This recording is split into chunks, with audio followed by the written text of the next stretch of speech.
अस्सलामुअलैकुम। आज मैं आप लोगों के साथ एक और बेकिंग की रेसिपी शेयर कर रही हूँ। मैं आज आप लोगों के साथ पिज़्ज़ो की या फिर जायंट चॉकलेट चिप कुकी की रेसिपी शेयर कर रही हूँ। बनाने में बहुत ही आसान है। स्टार्ट करने से पहले अगर आपने अब तक मेरे चैनल को सब्सक्राइब नहीं किया तो प्लीज़ सब्सक्राइब कर लीजिए। तो आइए शुरू करते हैं। सबसे पहले एक बड़े बाउल में रूम टेम्परेचर पर मैंने 125 ग्राम बटर लिया है। मैंने यहाँ पर सॉल्टेड बटर का इस्तेमाल किया है। अगर आप अनसॉल्टेड बटर यूज़ कर रहे हैं तो फिर आप रेसिपी में बाद में एक पिंच नमक का ऐड कर लीजिएगा। बटर को हल्का सा विस्क कर लें ताकि वो थोड़ा सा क्रीमी हो जाए। इसके बाद मैं इसमें शामिल कर रही हूँ हाफ़ कप ब्राउन शुगर और हाफ़ कप कैस्टर शुगर। मैंने थोड़ी सी कैस्टर शुगर कम ली है क्योंकि इसमें हमें चॉकलेट स्प्रेड की लेयरिंग भी करनी है। अगर आप भी चाहते हैं कि ज़्यादा मीठा ना हो जाए तो इसमें आप थोड़ी सी शुगर कम कर सकते हैं। अदरवाइज़ अगर आप इसे plain without any chocolate spread के बेक कर रहे हैं तो फिर आप इसमें हाफ़ कप ब्राउन शुगर और हाफ़ कप कैस्टर शुगर का इस्तेमाल करें। अच्छी तरह से मिक्स कर लें ताकि वो थोड़ा क्रीमी हो जाए। इसके बाद इसमें आप एक अंडा शामिल कर दें और साथ ही इसके अंदर 2 चाय के चम्मच वनीला एसेंस के शामिल कर दीजिए और इसे अच्छी तरह से बीट कर लीजिए। आप इसमें बीटर का भी इस्तेमाल कर सकते हैं बट ये हैंड विस्कर से भी बहुत अच्छी तरह से मिक्स हो जाता है।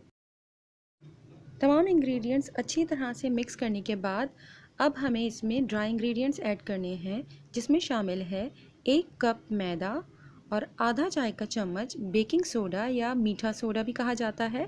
इसमें बेकिंग पाउडर का इस्तेमाल नहीं है। दोनों चीज़ों को छान कर आप मिक्सचर में ऐड कीजिए और स्पैचुला की मदद से अच्छी तरह से फोल्ड कर लीजिए। यूजुअली बिस्किट के डो को तैयार करने के बाद कम से कम आधे घंटे के लिए फ्रिज में रखा जाता है। इस रेसिपी में मैंने इसे फ्रिज में नहीं रखा है और इसे डायरेक्ट यूज़ किया है। तमाम चीज़ें अच्छी तरह से मिक्स होने के बाद मैंने इसके अंदर 1/4 cup dark chocolate chip add कर दिए हैं और उन्हें भी अच्छी तरह से मिक्स कर लिया है। मिक्सचर रेडी होने के बाद मैंने इसे अंदाज़न 2 हिस्सों में डिवाइड कर लिया है ताकि 2 इक्वल लेयर्स तैयार हो जाएं। इसके बाद अब हमें इसके लिए ज़रूरत है चॉकलेट स्प्रेड की। मैंने हेज़लनट फ्लेवर का चॉकलेट स्प्रेड लिया है। आप किसी भी ब्रांड का यूज़ कर सकते हैं।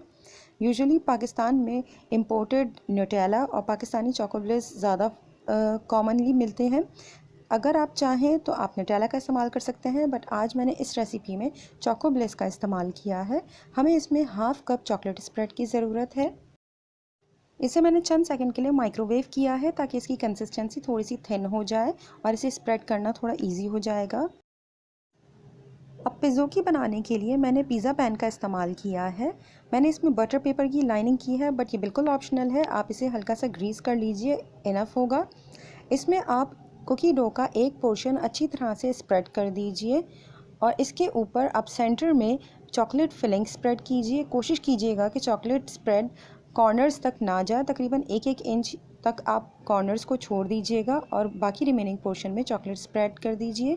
बाद आप डो की सेकंड लेयर लगा दीजिए। पहले कॉर्नर्स को कवर कीजिएगा ताकि चॉकलेट स्प्रेड ज़्यादा ना फैले।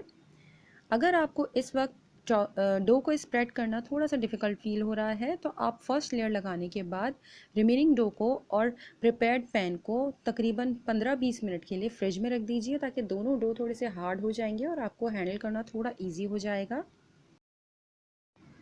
डो को स्प्रेड करने के बाद मैंने सबसे ऊपर 1/4 कप दोबारा से डार्क चॉकलेट चिप ऐड किए हैं और इसे 180 डिग्री के ऊपर 25 से 30 मिनट के लिए बेक कर लीजिए।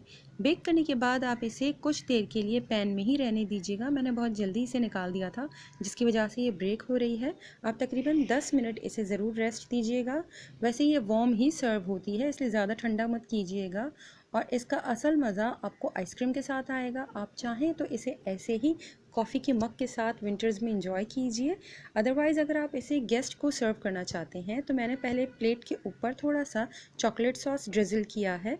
उसके ऊपर पिज़्ज़ोकी का एक स्लाइस रखा है, साथ वनीला आइसक्रीम का स्कूप और दोबारा से थोड़ा सा चॉकलेट सॉस स्प्रिंकल कर दिया। आप इसे विदाउट चॉकलेट स्प्रेड के साथ भी सेम रेसिपी को फॉलो करते हुए जायंट चॉकलेट चिप कुकी बनाकर भी इंजॉय कर सकते हैं। बट इस तरह से ये बहुत ज़्यादा डिलीशियस लगती है। अगर आपको ये रेसिपी पसंद आए तो प्लीज़ लाइक शेयर कमेंट कीजिए और मेरे चैनल को सब्सक्राइब करना मत भूलिएगा। अपना और अपनों का बहुत ख्याल रखें। अल्लाह हाफिज़।